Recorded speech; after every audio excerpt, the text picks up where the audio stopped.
नमस्कार। आपने मोदी जी को कभी भागवत सुनते हुए देखा या सुना है? नहीं ना? फिर मोदी जी मोहन भागवत की क्यों सुने कि 75 पार होते ही पद छोड़ देना चाहिए। मैं जब मर जाऊंगा तब भी पहले लोग पत्थर मार के देखेंगे कि सचमुच मर गया। मग ते असं म्हणाले 75 वर्ष का आपने किया, लेकिन मैं इसका अर्थ जानता हूँ। 75 वर्ष की साल जब उड़ी जाती है तो उसका अर्थ ये होता है कि अब आपकी आयु हो गई, अब जरा बाजू हमको करने। अरे भाई, नरेंद्र मोदी जी गोधरा के गठे हुए हैं। अटल जी का राष्ट्र धर्म नहीं सुने। मोदी जी केवल और केवल अपने ही मन की सुनते हैं और मन की सुनाते हैं। किसी की भी सुननी न पड़े, इसके लिए उन्होंने क्या क्या नहीं किया। भाजपा का मौखिक संविधान गढ़ा, औरों के लिए पढ़ा और फिर फेंक दिया। यही कि 75 पार ले लेना चाहिए, सियासत से संन्यास। लाल कृष्ण आडवाणी पार्टी के सबसे बड़े स्तंभ, लेकिन 2014 में उन्हें प्रधानमंत्री पद की दौड़ से बाहर कर दिया। बाद में उन्हें मार्गदर्शक मंडल में भेज दिया। मुरली मनोहर जोशी संघ के सबसे भरोसेमंद, 2019 के चुनाव में टिकट नहीं दिया क्योंकि उम्र 85 के पार हो चुकी थी। यशवंत सिन्हा कभी अटल जी की कैबिनेट में वित्त मंत्री, इतनी अनदेखी कर दी कि बीजेपी छोड़ भाग खड़े हुए।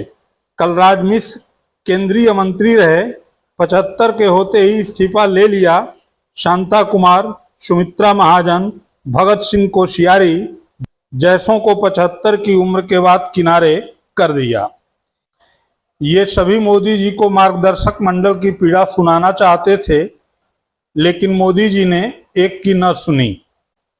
और फिर मोदी जी 75 साल के हो जाए, इससे आपको आनंदित होने की जरूरत नहीं है। ये भारतीय जनता पार्टी के संविधान में कहीं नहीं लिखा है।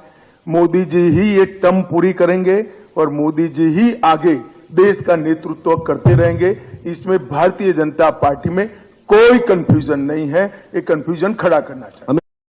अब अंधभक्तों को एक ही जगह से उम्मीद है, वह है सनातन, क्योंकि मोदी जी कोई काम इस सनातन के खिलाफ नहीं करते हैं। और सनातन यह कहता है कि व्यक्ति को 75 पार संन्यास ले लेना चाहिए। दरअसल सनातन धर्म में आश्रम व्यवस्था प्रमुख है और यह मौखिक नहीं, लिखित है। पहला ब्रह्मचर्य आश्रम, यह जीवन का पहला आश्रम है जो लगभग 25 वर्ष की आयु तक रहता है। इस दौरान व्यक्ति शिक्षा ग्रहण करता है, गुरु की सेवा करता है और अनुशासन सीखता है। दूसरा गृहस्थ आश्रम, यह जीवन का दूसरा आश्रम है जो 25 से 50 वर्ष की आयु तक रहता है। इस दौरान व्यक्ति विवाह करता है, परिवार की स्थापना करता है और समाज के प्रति अपनी जिम्मेदारियों को निभाता है। तीसरा आश्रम वानप्रस्थ, यह जीवन का तीसरा आश्रम है जो 50 से 75 वर्ष की आयु तक रहता है। इस दौरान व्यक्ति सांसारिक जीवन से धीरे धीरे दूर होने लगता है और आध्यात्मिक गतिविधियों में अधिक समय बिताता है। चौथा आश्रम संन्यास, यह जीवन का अंतिम आश्रम है जो 75 वर्ष की आयु के बाद शुरू होता है। इस दौरान व्यक्ति सांसारिक जीवन को पूरी तरह से त्याग कर मोक्ष की प्राप्ति के लिए प्रयास करता है। अब सवाल उठता है कि क्या मोदी जी सनातन के चौथे आश्रम में प्रवेश भी करेंगे? क्योंकि आए दिन भाजपाई राहुल गांधी को सनातन धर्म विरोधी और मोदी जी को सबसे बड़ा सनातनी साबित करने में लगे रहते हैं। सनातन आदिकाल से भारत की पहचान रही है। मंदिरों की गूंजती घंटियां, प्रार्थना के स्वर, आस्था के पवित्र स्थल और ईश्वर में अटूट विश्वास, यही भारत का मूल स्वरूप है। कांग्रेस की सरकारों में तुष्टीकरण के लिए करोड़ों लोगों की आस्था को दरकिनार कर दिया गया, जिसके एक नहीं कई उदाहरण हैं। 1951 में जब सोमनाथ मंदिर का पुनर्निर्माण हुआ तो नेहरू जी ने इस कार्यक्रम में जाने से इनकार कर दिया। इतना ही नहीं, नेहरू जी चाहते थे कि तत्कालीन राष्ट्रपति डॉक्टर राजेंद्र प्रसाद भी इस कार्यक्रम में शामिल न हों। वहां से शुरू हुई सनातन पर प्रहार करने की कांग्रेसी परंपरा आज भी कांग्रेस शासित राज्यों की पहचान है। तेलंगाना में कांग्रेस की सरकार बनने के महज 1 साल के भीतर 100 से अधिक हिंदू मंदिरों पर हमले हुए। कर्नाटक की कांग्रेस सरकार में मंदिरों पर 10% का टैक्स लगा दिया गया। 2022 में भी राजस्थान में कांग्रेस की सरकार में अतिक्रमण हटाने के नाम पर 300 साल पुराने शिव मंदिर को ध्वस्त कर दिया गया। रामनवमी के जुलूस पर हमला हुआ, भगवान को काल्पनिक और शक्तिहीन बता दिया गया और संस्कृति एवं सनातन की बात करना कांग्रेस में पिछड़ेपन की निशानी बन गया। 2014 में जब देश में नरेंद्र मोदी जी की सरकार बनी तो सनातन के पुनर्जागरण का दौर भी शुरू हुआ। मंदिर केवल आस्था के केंद्र नहीं बल्कि राष्ट्र के गौरव का प्रतीक बने। 500 वर्षों के बाद राम मंदिर का निर्माण हुआ और अयोध्या दुनिया की सांस्कृतिक राजधानी बन गई। कभी भीड़ भाड़ और तंग गलियों से जाने वाला काशी विश्वनाथ का रास्ता आज दिव्य नगरी में बदल चुका है। उज्जैन का महाकाल लोक अब विश्व स्तरीय तीर्थ स्थल है।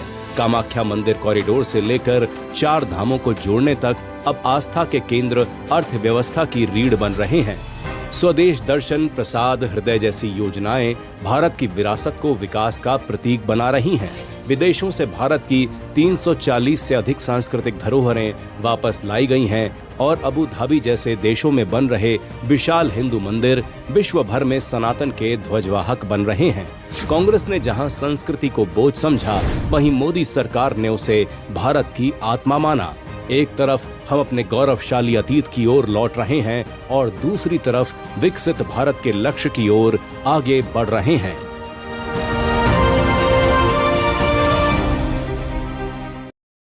मुझे उम्मीद है कि मोदी जी सनातन धर्म का पालन करते हुए 75 पार पीएम के पद से त्यागपत्र देकर संन्यास आश्रम में प्रवेश करेंगे।